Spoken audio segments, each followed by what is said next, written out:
अच्छा ख्वाजा साहब, मैं एक इंटरव्यू देख रहा था स्काई स्पोर्ट्स पे, एथरटन इंटरव्यू कर रहा था रमीज राजा का। तो रमीज राजा ने बातों बातों में उसे बताया है कि आपने बड़ी अटैकिंग क्रिकेट खेली इंग्लैंड ने, तो मैंने बाबर आजम को भी कहा है कि अटैकिंग क्रिकेट खेलो और T20 के जो प्लेयर्स हैं ना उनको टेस्ट में लेके आओ और फिर उस तरह से अप्रोच से खेलो। मुझे उस वक्त तो बड़ा अजीब सी ये बात लगी, मैंने कहा हमें डिस्कस करना चाहिए इस शो में भी। बिल्कुल करना चाहिए। मुझे हफीज की ना बात याद आ गई हाँ कि मेरे 11 साल के बेटे को ना ज्यादा क्रिकेट का पता है रमीज राजा से, ठीक है। तो इस बात सुनने के बाद ना मुझे यही फील हुआ कि यार वो बिल्कुल ठीक कह रहा था। आप इनिशियली सुनते तो आप लगता है यार हफीज ने थोड़ी सी ज्यादती कर दी है।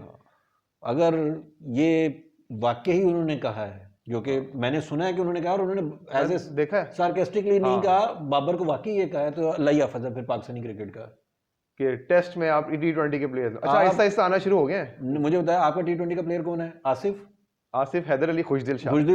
आप उनके वो T20 में परफॉर्म नहीं कर सके तो टेस्ट में क्या परफॉर्म करेंगे, पहली बात। हाँ। और दूसरी बात ये कि इंग्लैंड की जो बात कर रहा है, कौन सा प्लेयर है जो उनका T20 का है?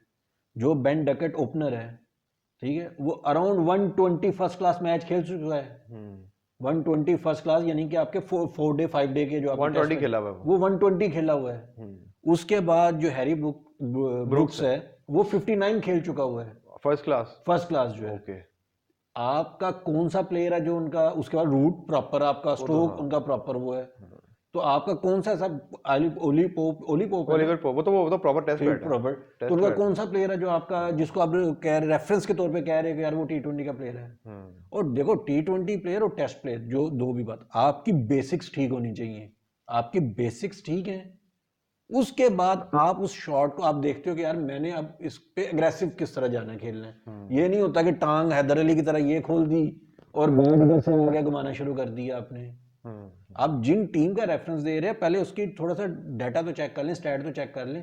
वो सब डोमेस्टिक आपके फर्स्ट क्लास मैचेस खेल रहे हैं वो, और आप कह रहे हो कि जी मैं T20 का प्लेयर उठा के रख दूंगा। हाँ, ये अल्लाह ही हफ्ज़ है। फिर इसी तरह की सिलेक्शंस होंगी, इसी तरह की T20 की परफॉर्मेंस की बेस पे। हारिस T20 की बेस पे ही आया था। हारिस को टेस्ट में रख लिया आपने, क्या परफॉर्म किया? 2 दिन नहीं बॉलिंग करा सका बेचारा। ऑब्वियसली वो हमने शुरू में ही कहा था कि वो चैंपियन बॉलर है, उसके साथ आप ज्यादती कर रहे हैं टेस्ट में आके। आप यही पिचेस है ना, यही पिचेस है। अभी आपने पिछले स्टैट में मुझसे क्या शेयर किया था कि कितनी विकेट्स ली हैं आपके पेसर्स ने? हम अब 40 साल बाद ऐसा हुआ है कि हमारे पेसर ने कोई विकेट ही नहीं ली टेस्ट मैच में। आप दूसरे एंड पे जाओ, एंडरसन, वुड, ओलिवियर पोप, कितनी विकेट्स ली हैं उन्होंने? मेरा 14 रॉबिन्सन 14-15 लिए उन्होंने मेरे मिला के 14-15 विकेट्स ले लिए उन्होंने। ऐसे ही आपके कितनी ली? 0। ये टेस्ट बॉलिंग होती है। हाँ, ये लेंस होती है। अब आप जिस प्लेयर ने खेला होगा ना टेस्ट, 50 टेस्ट डोमेस्टिक के खेले होंगे या 60-70 खेले होंगे, उसको पता होगा मैंने लेंथ किस तरह से करनी है। T20 प्लेयर्स को क्या पता, T20 तो हमेशा बचने के लिए जाता है, बॉलर तो बचने के लिए जाएगा, बचने के लिए जाएगा। तो अब मैं रमीज राजा को क्या कह सकते हैं यार, इससे ज्यादा तो मैं नहीं कह सकता कुछ, तो खुदा का हुक्म भी कर लें अभी यार। मेरे ख्याल से वो आपकी बात बिल्कुल ठीक है, लेकिन रमीज राजा भी ना अक्सर कुछ ऐसी चीजें बोल जाते हैं डोनाल्ड ट्रंप की तरह कि उनको बाद में पता चलता है कि मैंने, या अब दूसरे सियासतदान का नाम नहीं लूंगा, उसके फॉलोअर्स बहुत हैं पाकिस्तान में लेकिन खैर ये बड़ी अजीब सी स्टेटमेंट थी। मैं इस पे पूरा इत्तेफाक करता हूँ ख्वाजा उस्मान साहब से। अगर मुझे इत्तेफाक ना होता तो मैं इनसे काउंटर क्वेश्चन जरूर पूछता।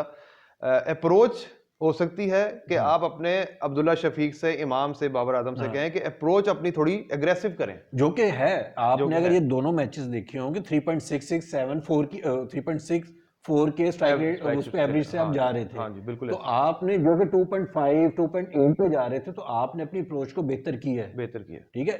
जिस तरह इंग्लैंड खेला आप उस तरह भी, मैं उसको भी डिफेंड नहीं करूंगा कि आप उस तरह से खेले, क्योंकि इंग्लैंड जिस तरह से खेल रहा है आपको अपॉर्चुनिटीज दे रहा है मैच जीतने की। प्रॉब्लम क्या हो रही है कि आपके पास प्लेयर्स नहीं है जो उस अपॉर्चुनिटी को ग्रैब कर सके।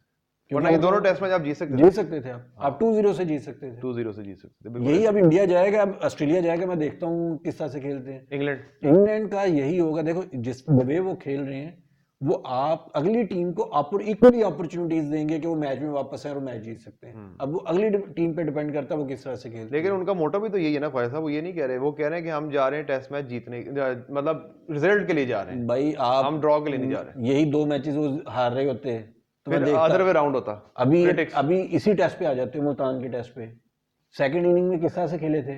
हाँ, डर डर के खेल रहे थे, नहीं खेल रहे थे। और अगर यही 25-26 रन हम कर लेते तो इस वक्त पूरी दुनिया क्रिटिसाइज कर रही होती बेन स्टोक्स को कि ये क्या किया उसने। बात वही है ना कि देखो आप, उन्होंने फिर इनिंग बिल्ड किया, स्टोक ने फिर रोक लिया, फटा लगाना शुरू कर दिया, हाँ, रोक लिया था, ठीक है, सारा कुछ जब वो सेट हुए फिर उन्होंने ऐसा ऐसा फिर करना ब्रुक्स शुरू ने किया, और फिर उन्होंने उसने आके ब्रुक्स ने आके स्कोर किया स्कोर थोड़ा सा किया, तेज। हाँ, अदरवाइज तो उन्होंने भी स्ट्रेट बैट से, जब वो इब्रार की जब उनको समझ नहीं लगी तो वो भी सीधे सीधे आ वो गए भी थे बैट सीधे पे आ गए करने थे। के लिए। मेरे ख्याल से जो पहली इनिंग का वुड की और आखिरी ओलिवर पोप की जो 40 रन की पार्टनरशिप लगी थी ना, वही मेरे ख्याल से हमारे टेस्ट मैच का रिजल्ट था। खैर हम बात कहीं से कहीं ले गए हैं, बात शुरू हुई थी रमीज राजा साहब से लेकिन बात चलेगी दोबारा टेस्ट पे। ऑब्वियसली आज टेस्ट का रिजल्ट आया।